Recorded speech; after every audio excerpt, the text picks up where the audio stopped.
حضرت عبدالرحمن بن ابو بکر، حضرت عبداللہ بن زبیر، حضرت عبداللہ ابن عباس اور دیگر صحابہ کی رائے کے منتظر تھے کہ وہ کیا کہتے ہیں، اور اس میں وراثت کا کچھ کام نہیں کہ باپ کے بعد بیٹا خلیفہ ہو، بلکہ ضروری ہے کہ آزادانہ انتخاب سے خلیفہ کا تقرر کیا جائے۔ ان حضرات کے سامنے اول تو کتاب و سنت کا یہ اصول تھا کہ خلافت اسلامیہ خلافت نبوت ہے۔ دوسری بات یہ کہ ان کی نگاہ میں یزید کے ذاتی حالات بھی اس کی اجازت نہ دیتے تھے کہ اس کو تمام ممالک اسلامیہ کا خلیفہ مان لیا جائے۔ ان حضرات نے اس تجویز کی مخالفت کی اور ان میں سے اکثر آخر دم تک مخالفت پر ہی رہے۔ اسی حق گوئی اور حمایت حق کے نتیجے میں مکہ اور مدینہ میں اور کوفہ اور کربلا میں قتل عام کے واقعات پیش آئے۔ حضرت امیر معاویہ نے خود سن 51 ہجری میں حجاز کا سفر کیا، مدینہ طیبہ تشریف لائے۔ ان سب حضرات سے نرم و گرم گفتگو ہوئی، سب نے کھلے طور پر مخالفت کی۔ امیر معاویہ حضرت سیدہ عائشہ رضی اللہ تعالی عنہا کے پاس گئے اور ان سے یہ شکایت کی کہ یہ حضرات میری مخالفت کرتے ہیں۔ ام المومنین رضی اللہ تعالی عنہا نے ان کو نصیحت کی کہ میں نے سنا ہے کہ آپ ان پر جبر کرتے ہیں اور قتل کی دھمکی دیتے ہیں، آپ کو ہرگز ایسا نہ کرنا چاہیے۔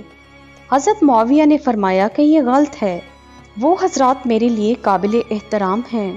جب مدینہ میں کوئی داد رسی نہ ہوئی تو حضرت امیر معاویہ حج کے لیے مکہ مکرمہ تشریف لائے اور یہاں اول حضرت عبداللہ بن عمر کو بلایا اور فرمایا، اے صاحبزادے، تم مجھ سے کہا کرتے تھے کہ مجھے ایک رات ایسی گزارنا پسند نہیں جس میں کوئی امیر نہ ہو۔ میں نے اس امر کے پیش نظر اپنے بعد کے لیے یزید کی خلافت پر بیعت لے لی ہے کہ میرے بعد مسلمانوں میں افراتفری نہ پھیلے۔ سب مسلمان اس پر متفق ہو گئے۔ تعجب ہے کہ آپ اختلاف کرتے ہیں۔ میں آپ کو متنبہ کرتا ہوں کہ مسلمانوں کے جمع شدہ نظم و نسق کو خراب نہ کریں اور فساد نہ پھیلائیں۔ حضرت عبداللہ ابن عمر رضی اللہ تعالی عنہ نے حمد و ثنا کے بعد فرمایا کہ آپ سے پہلے بھی خلفاء تھے اور ان کی بھی اولاد تھی، آپ کا بیٹا کچھ ان کے بیٹوں سے بہتر نہیں ہے، مگر انہوں نے اپنے بیٹوں کے لیے وہ رائے قائم نہیں کی جو آپ اپنے بیٹے کے لیے کر رہے ہیں، بلکہ انہوں نے مسلمانوں کے اجتماعی مفاد کو سامنے رکھا۔ آپ مجھے تفریق ملت سے ڈراتے ہیں، سو آپ یاد رکھیں کہ میں تفرقے کا باعث ہرگز نہ بنوں گا۔ میں مسلمانوں کا ایک فرد ہوں، اگر سب مسلمان کسی راہ پر چلے گئے تو میں بھی ان میں شامل رہوں گا۔ اس کے بعد حضرت عبدالرحمن بن ابو بکر رضی اللہ تعالی عنہ سے اس معاملے میں امیر معاویہ نے گفتگو فرمائی۔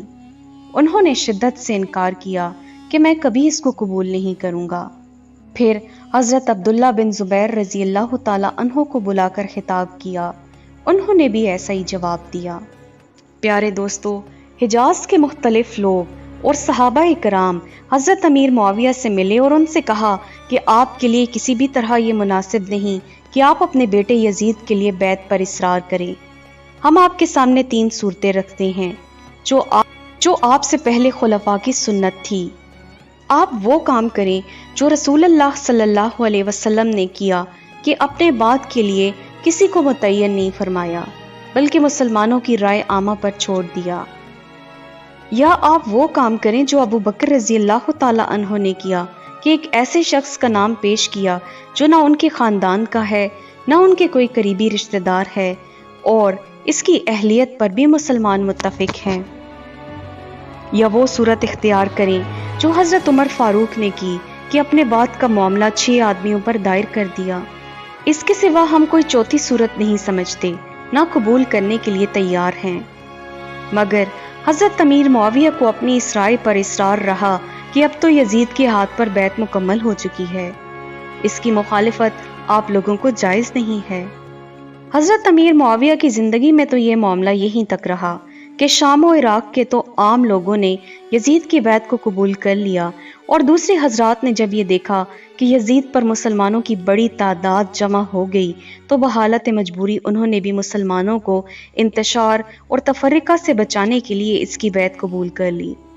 مگر اہل مدینہ اور خصوصاً حضرت امام حسین، حضرت عبداللہ بن عمر، حضرت عبداللہ بن زبیر اور دیگر صحابہ بیعت یزید سے انکار پر ثابت قدم رہے اور کسی کی پرواہ کیے بغیر حق بات کا اعلان کرتے رہے کہ یزید ہرگز اس قابل نہیں کہ اس کو خلیفۃ المسلمین بنایا جائے، یہاں تک کہ امیر معاویہ کی وفات ہو گئی اور یزید بن معاویہ نے ان کی جگہ لے لی۔